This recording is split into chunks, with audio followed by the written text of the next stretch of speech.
ఎందుకు వచ్చిందా సీఎం ఈరోజు ఎందుకు వచ్చిండు ఎందుకు వచ్చాడా సీఎం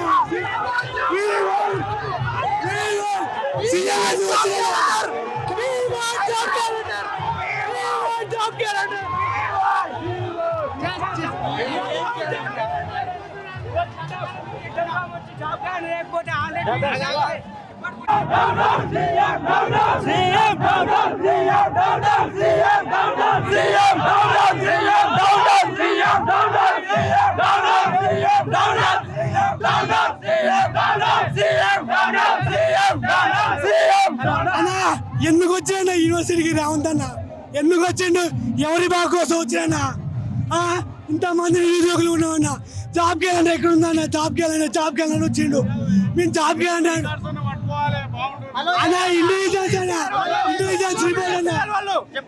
అన్న ఇంటెలిజెన్స్ మఫ్టీలో పోలీసులు లోపలికి రాలే మా కాలేజ్ ఐడి తీసుకొని లోపల వచ్చి కూర్చున్నాం ఆయన బయటికి వెళ్ళగొట్టిరు ఎందుకు వచ్చిండు ఎవరి బాగా కోసం వచ్చిన పేరు ఉస్మానికి వచ్చింది తప్ప చేసింది ఏం లేదన్నా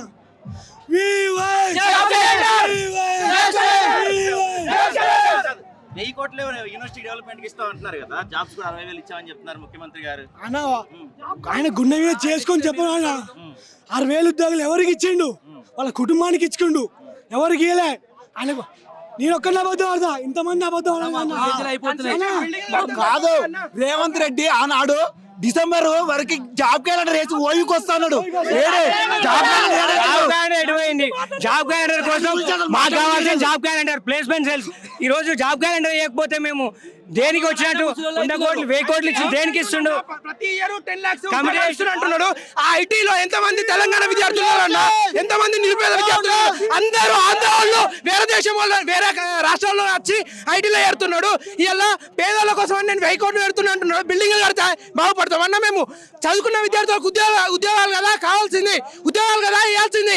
ఈయన మాట మీద నిలబడే మనిషి అయితే ఇంత అప్పుడు ఇచ్చిన, ఎప్పుడైతే ఎలక్షన్ టైంలో ఆయన ఏ మాటతోడైతే క్యాలెండర్ ఇస్తా అని చెప్పేసి ఆయనగా మేము ఆయన సీఎం చేసినాం. ఇవాళ క్యాలెండర్ ఇవ్వకుండా ఇలా మమ్మల్ని మోసం చేయడం కరెక్టా? ఇందుకోసమైనా వచ్చింది ఉస్మానియా యూనివర్సిటీకి.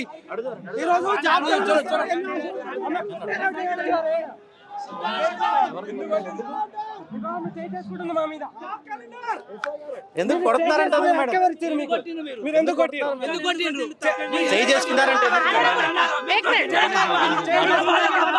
చెప్పాలి కదా, ఎందుకు కొట్టారు, ఎందుకు స్టూడెంట్ ప్రొటెస్ట్ చేస్తుంటే కొడతారా మీరు? కరెక్ట్ కాదు కదా. ఎలా కొడతారు మీరు? ఏం జరిగింది? స్టూడెంట్ చేస్తుంటే ఎవరు అందే ఎవరు కొట్టింది? ఎవరిని వాళ్ళు అన్నారంటే ఇప్పుడు రేవంత్ రెడ్డి గారు ఏమన్నారు? ప్రశ్నించే హక్కు అందరికి ఉంది, ఎవరైనా ప్రశ్నించొచ్చు అన్నాడు. కానీ ఏమంటే ఇప్పుడు ఆమె కొడుతుంది. రైట్ లేదా? మేము అడగాలి. మేము ఆడి వరకు వాయిస్ వినిపించలేం కదా. ఆయన దగ్గరికి పోయి మాకు అపాయింట్మెంట్ ఉంటుంది కదా. మేము అడగాలి కదా. అడగద్దా? మేము నిరసన తెలపండి అని చెప్పి నిరసన తెలపడం కూడా తప్పేనా? ఎవరు వాయిస్ రికార్డ్ ఉంది అని చెప్పి పోలీసుల కోసం పెట్టిర్రు, మా విద్యార్థుల కోసం పెట్టిరు తెలియదు అన్న. ఈ వీడియో చూడన్నా. CM Revanth Reddy job calendar వేసి ఆర్ట్స్ కాలేజ్ ముందు సమావేశం పెడతా అన్నాడు. ఇప్పుడు జాబ్ క్యాలెండర్ ఏది? జాబ్ క్యాలెండర్ వేసి సమావేశం పెడతా అన్నాడు. జాబ్ క్యాలెండర్ లేదు, ఏం లేదు, ఆయన సమావేశం పెట్టిండు. ఇప్పుడు మళ్ళీ ప్రశ్నించే హక్కు ఉందంటాడు, కానీ వాళ్ళు వచ్చి కొడతారు. మేము ఇంతగానో మొత్తుకున్నా కూడా పడుచుకోకుండా పోతున్నాడు. మా అమ్మ మా ఫ్యామిలీ ఉంటారు కదా, మాకు కూడా వాళ్ళే మమ్మల్ని మా అమ్మ నన్ను మేము కూడా చూసుకోలే కదా, చూసుకోలే కదా. ఎన్ని రోజులు పని చేస్తారు వాళ్ళు ఇంకా మా కోసం. అందుకోసమే కదా మాకు ఆయన ఏమో శత్రువు సీఎం. మాకు జాబ్ లేదు, మేము చదువుకొని వెళ్ళిపోతాం కదా. సమావేశం పెట్టిండు ఒకసారి ఆర్ట్స్ కాలేజ్ లో, ఇక్కడ పెట్టిండు, తాగురు ఆడిటోరియంలో పెట్టిండు. ఏమన్నాడు? జాబ్ క్యాలెండర్ వేసినాకనే ఓయూలు అడుగు పెడతా అన్నాడు. ఇప్పుడు అడుగు పెట్టిండు. ఏది జాబ్ క్యాలెండర్? ఇప్పుడు కూడా అడుగు తీసిండా? జాబ్ క్యాలెండర్ గురించి ఆయన తీసిండా? ఇది విద్యార్థుల సభ అన్న, పోలీసు వాళ్ళ సభ. ఇప్పుడు ఇంటెలిజెన్స్ లోపల పెట్టుకోండి సభ నడిపించారు తప్పితే ఈ రోజు విద్యార్థుల కోసం జరిగే సభ కాదు.